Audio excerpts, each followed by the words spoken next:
এই আদালত আমি মানি না এবং এটার প্রকাশভঙ্গি যথেষ্ট আদালত অবমাননার জন্য যথেষ্ট বলে আমরা মনে করছি। দ্বিতীয় হচ্ছে যে ওনারা বোঝাতে চেয়েছেন যে একটা ইন্টারনাল অ্যারেঞ্জমেন্টের মাধ্যমে এই প্রসিডিংটা চলছে। লার্নেড অ্যাডভোকেট জনাব ফজলুর রহমানের বিরুদ্ধে একটা আদালত অবমাননা রুল ইস্যুর সেই দিন আংশিক শুনানি অন্তে সিটিং মেম্বার অন্তত চেয়ারম্যান মহোদয়ের উপস্থিতিতে আজকে শুনানির জন্য দিন ধার্য করেছিলেন। আজকে অনারেবল চেয়ারম্যান এবং আরেকজন মেম্বারের উপস্থিতিতে আমাদের লার্নেড প্রসিকিউটর গাজী মনোয়ার হোসেন তামিম আমাদের পিটিশনের সমর্থনে বক্তব্য দিয়েছেন।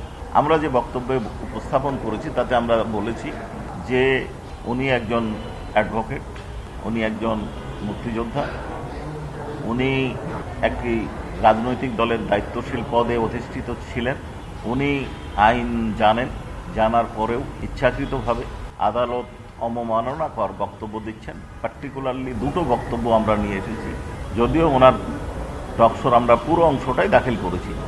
আমরা দুটো ইস্যুতে তার বিরুদ্ধে আদালত অবমাননার আবেদন করেছি। এক হচ্ছে উনি বলেছেন এই আদালত আমি মানি না এবং এটার প্রকাশভঙ্গি যথেষ্ট আদালত অবমাননার জন্য যথেষ্ট বলে আমরা মনে করছি। দ্বিতীয় হচ্ছে যে ওনারা বোঝাতে চেয়েছেন যে একটা ইন্টারনাল অ্যারেঞ্জমেন্টের মাধ্যমে এই প্রসিডিংটা চলছে, যেটা একজন সিনিয়র অ্যাডভোকেটের কাছে কাম্য নয়, একজন দেশের দায়িত্বশীল নাগরিকের কাছে কাম্য নয়।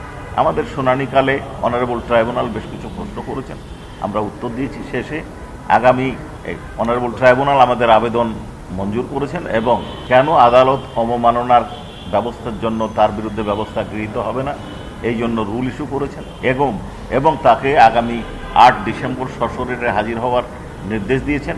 সেই সাথে এটার বিভিন্ন কপি বিভিন্ন বার কাউন্সিল সহ বিভিন্ন জায়গায় প্রেরণ করেছেন এবং ওনাকে সশরীরে আসা উপস্থিতির সাথে সাথে ওনার একাডেমিক সনদ এবং বার কাউন্সিল সনদ সহ উপস্থিত হওয়ার জন্য নির্দেশ দিয়েছেন। এছাড়াও আজকে ট্রাইব্যুনাল ওয়ানে শাপলা কিলিংয়ে অন্যতম অভিযুক্ত শাহরিয়ার কবিরকে সোনার স্টেট প্রেয়ার করলে সে অন্য মামলায় গ্রেপ্তার আছে, সেখানে তাকে পিডাব্লিউ দিয়ে আগামী 12-1 তারিখে ধার্য তারিখে তাকে পিডাব্লিউ দেওয়া হয়েছে। উনি যেটা বলেছেন যে এটা আইন অনুযায়ী তৈরি করা হয়েছে, কনস্টিটিউশন অনুযায়ী করা হয়েছে, কাজেই আদালতের বিরুদ্ধে আদালতের অস্তিত্বের বিষয়ে কথা বলা এবং অন্যান্য যে কথাগুলো উনি বলেছেন আমাদের লেখাগুলো পড়ে, সেটা শুধুমাত্র আদালত অবমাননার সাথে সংযুক্ত নয়, রাষ্ট্রদ্রোহিতাও হতে পারে, কিন্তু আমাদের বিচার্য বিষয় এখানে আদালত অবমাননার এবং এই পোর্শনটুকুই উনি আমলে নিয়ে রুল ইস্যু করেছেন। প্রত্যেকটা মামলার প্রসিডিং হওয়ার পর অ্যাকিউজডের পরিচিতি সম্পর্কে কোর্ট জানতে চান। স্বাভাবিকভাবে এখানে জানতে চেয়েছেন, এখানে জানেন না বা জানার বিষয় এটা কোনো বিষয় নয়।